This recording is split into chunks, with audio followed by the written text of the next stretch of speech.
Audiobook A Possessão no Subconsciente, de Fernando Santos.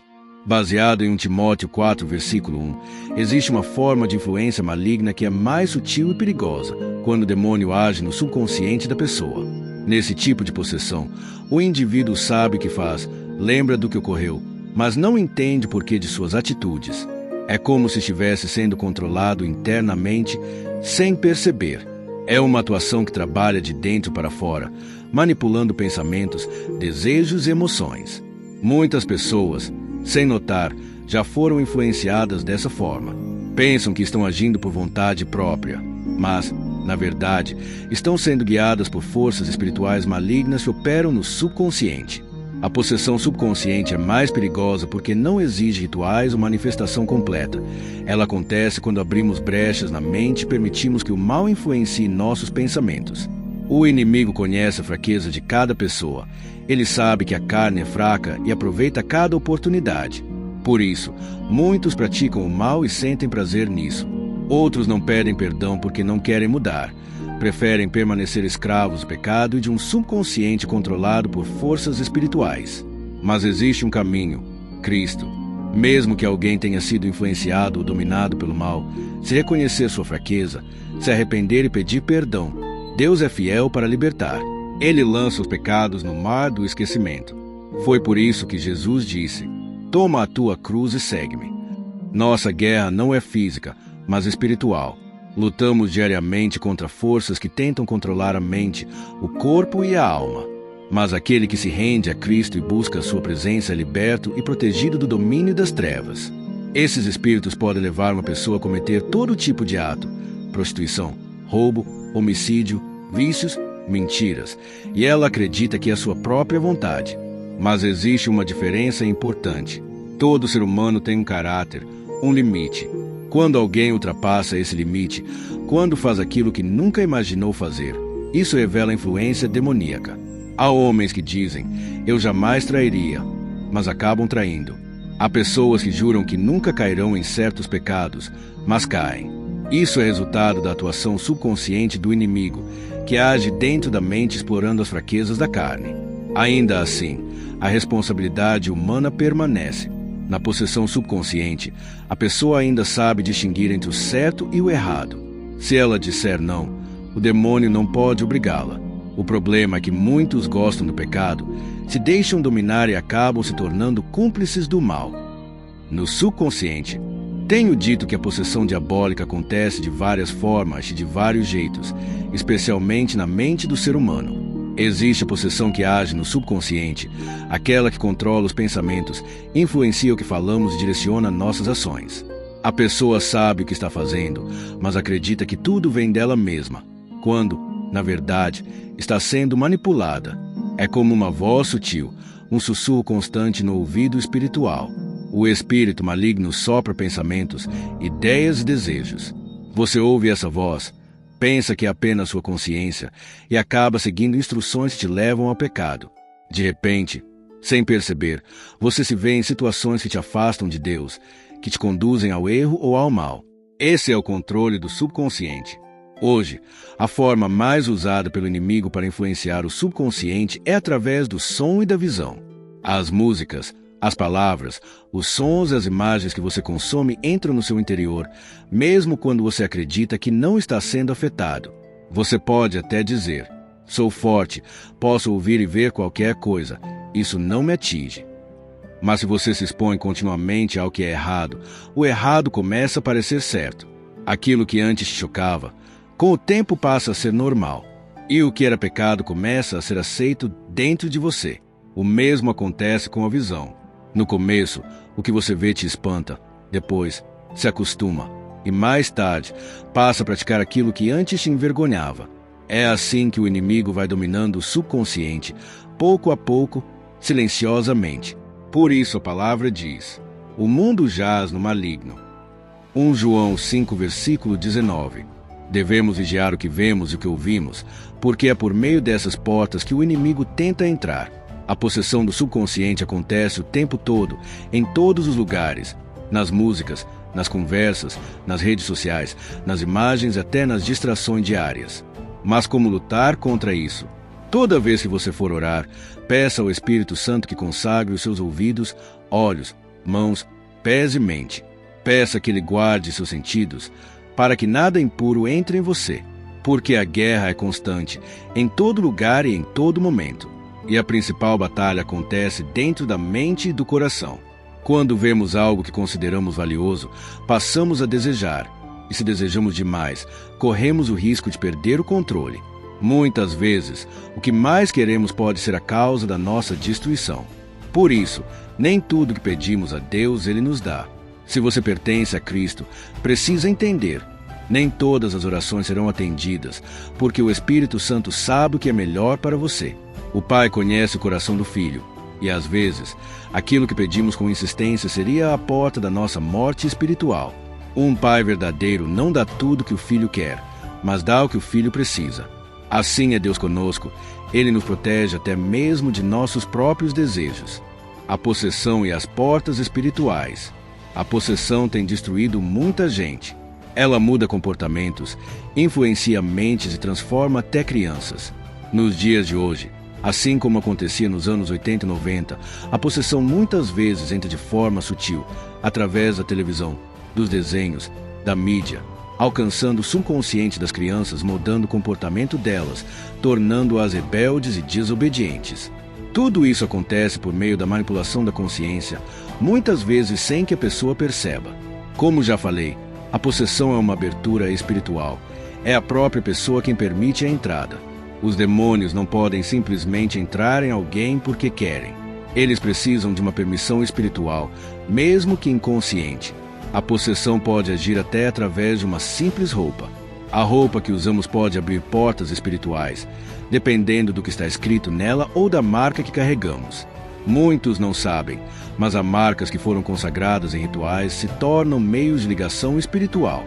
Você já se perguntou por que tantas empresas e grandes marcas fazem pactos e sacrifícios?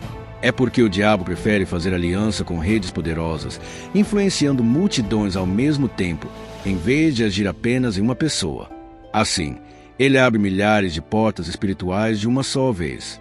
Os demônios agem através das aberturas espirituais criadas por aquilo que vestimos, ouvimos e vemos. Por isso, precisamos vigiar e nos consagrar constantemente.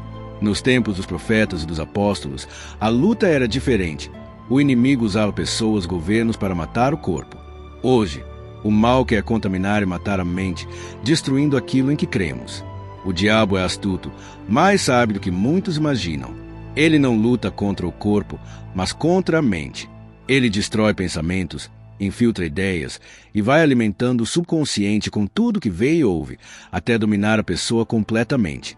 Ele faz isso através de músicas, modas, objetos, distrações e desejos materiais. Alguns dizem: por isso uso roupas largas ou por isso as mulheres usam saias. Mas até mesmo uma roupa aparentemente modesta pode ter sido consagrada espiritualmente. Então, como lutar contra tudo isso? A resposta está na oração e na consagração. Ore assim: Senhor, consagra a minha vida, o que sou e o que tenho. Consagra as minhas roupas, a minha casa, o meu corpo e a minha mente. Fecha toda abertura espiritual que o inimigo possa usar contra mim. Essa oração simples, mas feita com fé, fecha as brechas espirituais. Por isso, em vez de pedir apenas casa, carro ou bens, peça para que Deus te blinde completamente, corpo, alma e espírito. O sonho da fábrica. Certa vez tive um sonho, mas desse sonho, vou contar apenas uma parte, a parte mais interessante. Nesse sonho, eu estava fugindo, não de um grupo, mas de uma pessoa. E havia alguém ao meu lado que me acompanhava. Ele dizia que estava me levando para uma fábrica. Quando cheguei lá, entrei. Logo na entrada vi o porteiro. Ele parecia hipnotizado, assistindo algo em uma tela.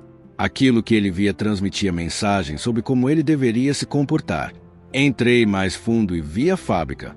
Era enorme. Dentro dela havia vários artistas. Eles vendiam seus rostos e suas imagens para fazer parte daquela estrutura mecânica, daquela engrenagem industrial. A imagem deles era capturada e distribuída para as pessoas, como uma forma de controle. Aquilo me assustou. Tentei fugir. Mas as pessoas que trabalhavam naquela fábrica tinham poderes de manipular, de atravessar pessoas, de perseguir. Saí correndo, e outros que estavam comigo também tentaram escapar. Percebi que todos ali tinham algo em comum. Seguravam um tablet nas mãos, assistindo sem parar.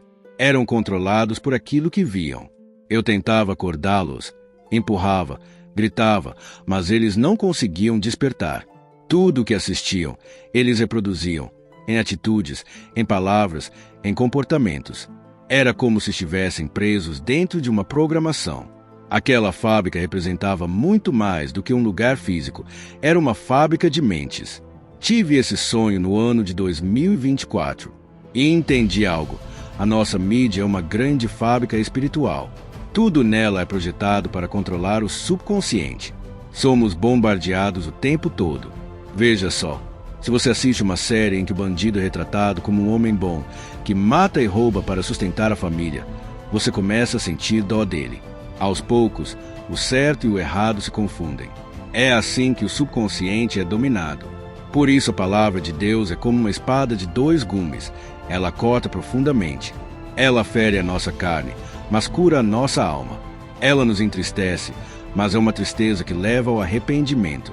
E do arrependimento vem a salvação. A verdadeira dor não é a dor da condenação, mas a dor de perceber que estamos errando diante de Deus. No início, o diabo usou a força e a violência para tentar destruir o povo de Deus. Perseguiu, prendeu e matou muitos servos fiéis durante anos e anos. Mas, mesmo diante do sangue derramado, a fé continuou viva. Quando percebeu que não podia calar a verdade pela força, o inimigo mudou de estratégia. Ele começou a manipular a mensagem de Cristo, distorcendo a verdade e criando ídolos, homens, imagens e instituições, que passaram a ser adorados como se fossem expressão da vontade de Deus. Assim, a verdade foi sendo ocultada e corrompida. Depois veio a Reforma, e com ela a libertação da palavra, quando as Escrituras voltaram a ser lidas e compreendidas por todos. A luz da verdade voltou a brilhar, mas hoje vivemos tempos diferentes. Hoje, tudo está ao nosso alcance: o conhecimento, a informação, a tecnologia. Podemos pesquisar e descobrir tudo o que quisermos. E mesmo assim, a manipulação é ainda mais forte do que antes. A morte espiritual é mais profunda. Vivemos confusos, sem saber que voz estamos ouvindo: a voz do Espírito Santo, a nossa própria voz ou a voz dos demônios. Estamos nos aproximando de um tempo em que seres de outro mundo se manifestarão diante dos homens, e muitos, tomados pelo engano, dirão: não existe Deus. O mundo espiritual está em constante guerra. As batalhas são intensas, invisíveis, mas reais. O espírito do anticristo já age e está ansioso para dominar todas as coisas. O mundo já está preparado, mas é a misericórdia de Cristo que ainda impede que as trombetas soem. É a paciência de Deus que segura o tempo final. Quando o tempo da graça acabar, o mundo será completamente transformado. Mas é importante entender uma coisa: o fim não está aqui. A vida neste mundo é passageira. A eternidade não é construída com casas, bens ou conquistas humanas. Nada disso será levado conosco. A preocupação com status, cursos, formações ou títulos serve apenas para alimentar o ego. Tudo isso passa. Eu admiro o apóstolo Paulo porque ele abriu mão de tudo por causa de Cristo. Tinha posição, conhecimento e prestígio, mas escolheu perder tudo para ganhar a verdadeira vida. Se soubéssemos quanto tempo falta para o arrebatamento, passaríamos os dias de joelhos. Mas lutamos diariamente contra a carne, os desejos e as tentações.